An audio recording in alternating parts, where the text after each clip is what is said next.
everybody. It's another episode of Wine, Hops, and Road Stops. I am Jeff, joined by my lovely wife, co-host, best friend, Desiree. Hello. Hi. How are you doing?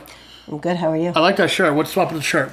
My shirt? Yeah. Our daughter's graduating. That's right. How about that? We'll be all grown up soon.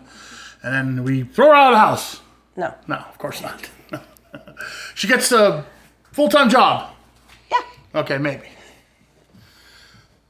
That's about it, right? Yeah. That's what's going on? That's what's going on. I'm a mom of a senior, and I'm nervous and scared. I and get no credit? No, I just mean me as a mom. You're all cool and collected like you always are. Okay. All right. Well, welcome to the show, guys. If you like what we do, again, facebook.com/Wine Hops and Road Stops, our Facebook page. You can get to our group that way. Of course, subscribe to our YouTube channel. We have a lot of things to get through today. We got some shout-outs to a couple of places I was at in the last couple of weeks. I've been traveling around Pennsylvania, apparently, with the other thing I do, Weekend Rockstar. So we got some shout-outs. We have some tequila to try, and this is really exciting. If you remember, at the beginning of the season, we talked about a guy that we refer to as the Colorado beer guy. Do you remember him? I remember him. Okay, what did he do? He was going to do some crazy fast. Yeah, he did a 40-day beer-only fast, and he only drank Guinness for 40 days. So we were wondering, and a lot of people who watch the show have asked us, like, well, what happened to this guy? We would share his journey onto our Facebook group and our Facebook page, but I have an interview with him. I did an interview with him last week. He may be like one of my best friends now because the guy was awesome, let me tell you. So next segment, we're going to talk to Paul, the Colorado beer guy. But before we do that, we got some cool things to check out. Something that MSN did recently has been getting the internet to freak out and be on fire. All the beer drinkers of the internet were freaking out about MSN putting out an article, the 36 worst beers ever, according to beer drinkers. According to them, whoever wrote this. It's kind of clickbaity. And here are some of the highlights. We're not going to go through the 36, but we'll go through all 5 of them. And I want your opinion on them because I know you've had all 5 of these beers, I believe. Okay. But most of these entries are kind of like, really? It was real clickbaity, I think. And some of them are like, stupid. I'll just say some of them are dumb. Like, they say like one of the 36 is any pumpkin beer. Come on, really? Or any IPA.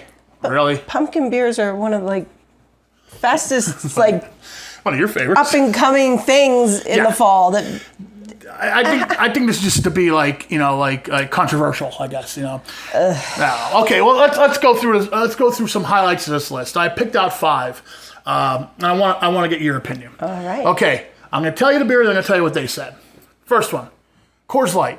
They say it's one of the first beers American consumers think of. Unfortunately, not everyone is a fan, and it shouldn't be surprising. Coors Light tastes objectively terrible. What do you think? Terrible? Terrible to me, it would mean like, oh, I'm gagging, this is the worst thing ever. Yeah. It's not terrible. It doesn't have a whole lot of flavor, but it's beer. It's basic beer. Yeah. So there's a lot worse than Coors Light. Yeah. If you look back to I think the first season or the second season when I tried the worst beers at the beer stop, none of them are on this list. All right, number 2, I disagree with. Genesee Cream Ale. They say somewhere along the line, the fine people behind Genesee Cream Ale thought, what if we created a beer that tasted like wet paper? What do you think? I'm not seeing it. I mean, it's just a different kind of beer. Yeah, and it's like an older person's beer, like whatever. With the exception of your cousin, who really EJ, enjoys it. He does, and you know what, EJ, he left a cream ale here the one time after a party we had. I cracked it open. I was pleasantly surprised because I haven't had a Genesee cream ale in a long time, but it wasn't bad. Yeah, I have to wonder if these people have ever actually tasted the beer, or if they're just like, oh, that's an old beer, that's got to be terrible. Now, number 3, I agree with, but there's a caveat. Number 3 is Heineken. They say the brewing process of Heineken is so complicated, quality control is not a hallmark of the brewery. As a result, many beer drinkers report that they don't enjoy the taste of the beer at all. What do you think? All right. Well, they're kind of right. This is the first one I could pretty much agree with. Heineken, for some reason, it just always tastes like skunky to me. In a bottle, on draft, it's a little bit better, but it's not like if you got 5 beers in a row and one of them's Heineken, I'm probably not going to pick Heineken. I won't go to Miller Lite, Coors Light. So if that's the only thing I have. If you got like Miller Lite, Coors Light, Bud Light, and Heineken, I probably may just, I don't know, leave. But does it belong on this 36 worst beers? I don't know. But I do agree. Like there's, yeah. Okay. Yeah. Number 4. I got a story about this one. Rolling Rock. They say to some people, Rolling Rock is even worse tasting than beers like Ice House. Many view this beer, first made in 1939, as undrinkable. Maybe it's time to update the recipe. Many companies like Rolling Rock could stand to revitalize their trademark beverages. Okay, what do you think first? Because I got a story about this one. I just think they're being super picky. Okay. Going back to where they said maybe they should change the recipe. Well, Rolling Rock did change the recipe. I used to be a huge fan of Rolling Rock back when it was still made in old Latrobe, when it was its own thing, before it got bought out. Because once it got bought out, the recipe changed. A little bit at first, and then by the time like a year went by, it was a totally different tasting beer. Now with that said, I stopped drinking Rolling Rock a long time ago, and I had my first Rolling Rock at the Waldorf Tiki Bar in Scranton over the weekend. Shout out to those guys and Donnie. We had a great time there. I performed there on Friday night, and I had my first Rolling Rock. It was the end of the night. I needed a breakdown beer, and the taps were shut down, but they're like, you know what? We still have cans available. So I was like, well, what do you got? And the guy said Rolling Rock, and I'm like, all right. And? It wasn't bad. So it's not one of the worst beers ever? No, it wasn't great. I mean, I was drinking Fiddlehead before that, so. Okay, well, yeah. But it wasn't bad. I was expecting it to be a lot worse. And I haven't had Rolling Rock in at least 15 years. Maybe even longer. And, yeah, it wasn't bad. It wasn't bad. It shouldn't be on this list. Nah, I don't think it should be on this list. Number 5 definitely does not belong on this list. Samuel Adams Boston Lager. They say Samuel Adams is masterful at advertising and marketing. Unfortunately, their beers leave a lot to be desired. It's fine in a pinch, but no longer feels innovative, and its taste reflects that. No. I'll say no. What do you think? No. No. That's total just garbage. Yeah. Yeah. This is clickbait. This is just to get people freaking out and commenting because there's no way. There's a couple other beers on this list. Like Fat Tire is on this list. Come on. What? Yeah, Pacifico. Fat Tire is one of like my favorite go-tos. So read the article if you want. Let us know. If I remember, I'll post it in the group, and we could all comment on it. So there you go. That's what's going on in the world of beer news. Next segment is going to be Have a Drink With Me with the Colorado Beer Guy. Don't go away. There's more wine, hops, and road stops when we come back.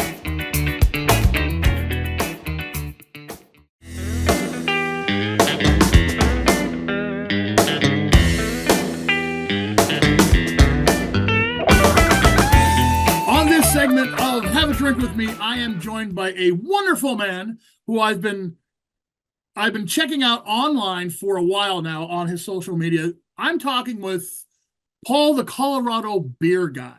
Hello, Paul. Thank you for having a drink with me on this wonderful, wonderful day here. So let's talk about you. I'm sure my viewers are wondering, why is this guy from Colorado on the show? You've done a lot of really cool things in the last couple of years. How did you first get into craft beer? Oh, gosh, craft beer. We moved to Texas from England in 1978. And England, of course, had the beer culture, even as a 10-year-old. Great memories going to the pubs with my dad. The Whitbread Brewery was right behind our school, so the smell of malt and hops in the air. And so it was an early part of my life, and now as an older guy, a nostalgic part of my life. but I feel like I rode the craft beer wave as it first started taking off in the early 80s, and so, and had a beer of the month club and other things that really immersed me into that scene, and was a brewery owner at one point. So yeah, it's beer's been a part of my life. Forever, right? Yeah. Around the Lenten season, you decided to do a 46-day beer-only fast. What gave you that idea? Gosh, it was actually the third time I've done a beer only Lenten fast of that length.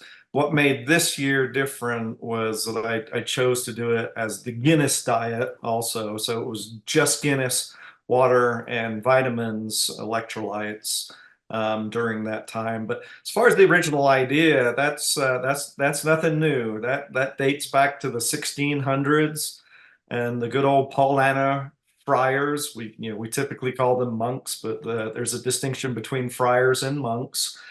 And basically, they did a Lenten beer only fast, and used primarily a Doppelbock, which has now become what we know as Salvatore, the Paul Anna Salvatore.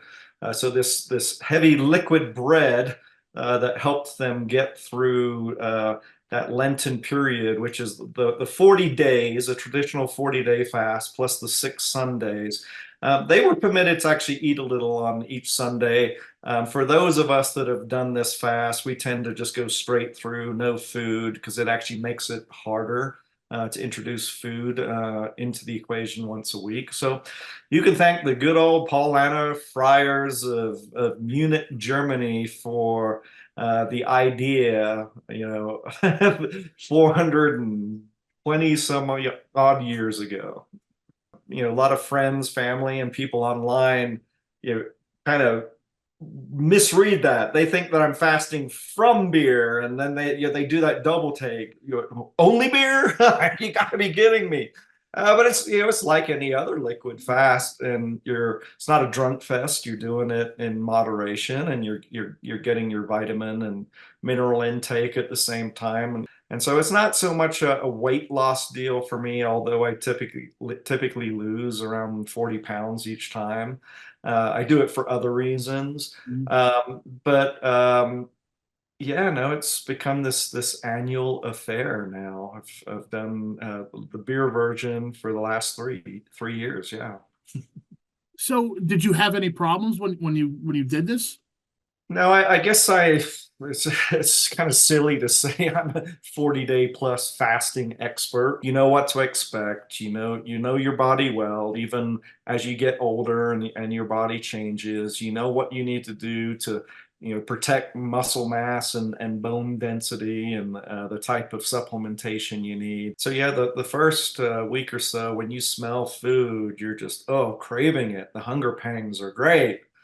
But then there's this switch where the smelling of food actually satisfies you. You're like, oh, great! I feel fulfilled. I feel like I just had my my steak and potatoes just because I'm smelling it cooking for somebody else. So yeah, it's an interesting phenomenon. Let's just say that. And I haven't drunk a lot of Guinness since coming off of the fast, as you can imagine. But I never got sick of it. It's a good old easy drinker, and still enjoying it, even though I lived off of it for a 46-day period. When you were done, what was the first thing you did when the fast was over? What did you eat? Well, gosh, well, a lot of people were asking me during the fast, of course, hey, what are you craving, food wise? And my stock answer really was, I was craving my Colorado craft beers more than I was craving food. The last day of the fast was the Colorado Collaboration Beer Festival. Couple hundred breweries that had all gotten together and made everything from the traditional to the wild and crazy. And so I actually broke the fast at a festival, and I got to try a bunch of different beers. Didn't eat until the next day. But yeah, Yeah, it's more than a 46-day fast. Let's just say that, because you have to start off with the bone broth, and you're adding in the steamed vegetables, and you kind of step it up. So you're going to do it again, I'm assuming? Next year, I'm gonna do it again and limit it to the 6 traditional Munich breweries. I figured that the Paulaner monks back in the day, they weren't just drinking their own stuff. They were trading it with the other 5 local breweries that all existed in the 1600s also.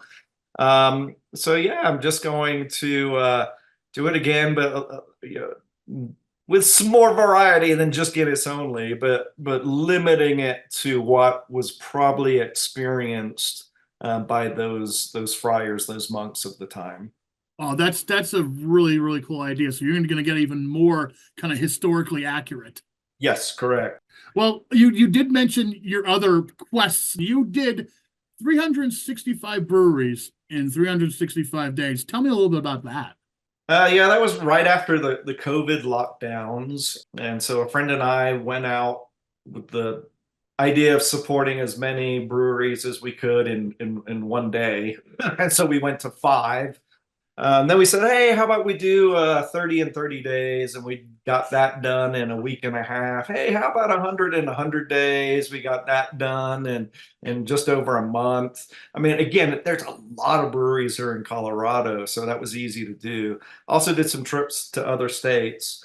And actually, the hardest part of that quest, when my friend dropped off early, but when I made it 365 in 365 days, was I finished 2 weeks early, and so I had a 2-week period at the end of that 365-day period where I did not visit a new brewery, and so it was actually harder to abstain from going to another brewery. So I didn't want it to be 367 or whatever in a year. I wanted it to be nicely 365 in 1 year. Yeah, crazy, but I'm enjoying it. It's all a labor of love, and enjoy sharing it with people. Well, Paul, I want to thank you for coming on the show, and I wish you best of luck on your quests in the next coming years. Thank you very much for having a drink with me. Hey, thank you, Jeff. Appreciate it. Right. Thank you. Cheers.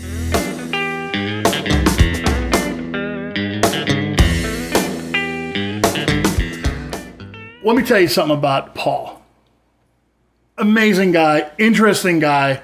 Like, I don't know, if I live in Colorado, me and him will probably be best friends, because guess what? After our interview was done, we started talking about music. Uh-oh. Guess what his favorite band is? I know where this Guess what is my favorite going. band is? What's his favorite band? Come on. Iron Maiden? Yes, Iron Maiden, up the irons, buddy. Yes, Paul has seen them a bunch of times, probably more than me. So after the interview, we started talking about Iron Maiden, and I was like, I should have kept on recording this.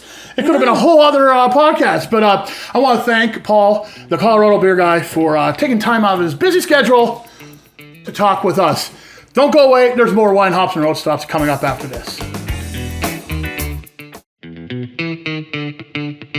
Welcome back to Wine, Hops, and Road Stops. Remember, Facebook.com/Wine, Hops, and Road Stops is the best way to get in touch with us. And of course, subscribe to our YouTube channel where you can see all the shows and a bunch more. So let's talk about tequila now. Okay. Yeah, okay. I know you're going to want to do that. Now, we have a bottle of tequila here, and we've been saving. I got it a couple weeks ago. I was out in Bellefonte, Pennsylvania for a wedding. So before the wedding, the band decided to stop at Big Springs Distillery, and I had to pick up a bottle of tequila. First of all, the place is beautiful. Love the place. Shout out to everyone there. What is this? Reposado? How do you pronounce that? Is that good enough? Whatever. You're asking me. That's the tequila. I'm Irish. I tried this there, but you haven't tried this yet. How's that? Okay. Is that enough? Or would you like more? That's enough for now. Okay. Now, clear sciences too, I'm sure, right? Yeah, I think it's going to solve everything. Now, last show we were talking about the lick it, slam it, suck it thing. You don't do that with this one, do you? No, I'd say no. No. Yes, this is Tequila Seda Reposado. Why not? Sure. Yeah. You know, it almost smells kind of like flowery. Well, try it out and tell me what you think. All right. Oh, wow. That's different. Nice and smooth. Yes. Ooh. You definitely don't need any salt or lemon or lime with this, do you? No. Mm-mm. Very good. So what you're saying to me without saying to me is this ball should probably go over here to you, right? Sure. Because I probably won't have much more of it, will I? You know what, though? It has a burn. So if you like that, you're going to like this. I want to give a couple other shout outs because that same weekend we played a wedding at Titan Hollow, which is like right down the road. It was really cool looking because it kind of had this like gothic / Harry Potter kind of vibe to it. And I had a chance to try it was a spicy ginger cider. I don't know if there's jalapenos in it or not. I don't remember. I tried it at the end of the night. I was talking with the owner and I told her this is fantastic. You're going to get a shout out because Titan Hollow, I believe it's Mad Macintosh Distillery, which is inside Titan Hollow. If you ever get out that way, or if you're from that way, because we are seen on WHVL and State College, go check them out. That was excellent. I remember telling you when I got home that night, I'm like, oh my God, this is really, really good. That sounds really good. I'm a huge ginger fan. Yeah. I'm pretty sure it was jalapeno and ginger in it. I'd have to ask Joe. Joe would remember, maybe. But maybe not. And the final shout out came from this past weekend. I was down in Shamokin, and you're saying, well, what's in Shamokin? Covered Bridge Brewhaus. Their coconut porter was amazing. So shout out to you guys. All right, that's all we got. We'll be back with one last segment. Don't go away.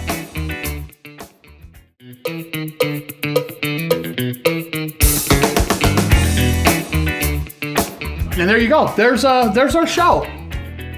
I hope you guys enjoyed it. And again, continue to flood our Facebook group with posts and questions and fun stuff. And tell us what you're drinking. Tell us what you're enjoying. Tell us what you're not enjoying.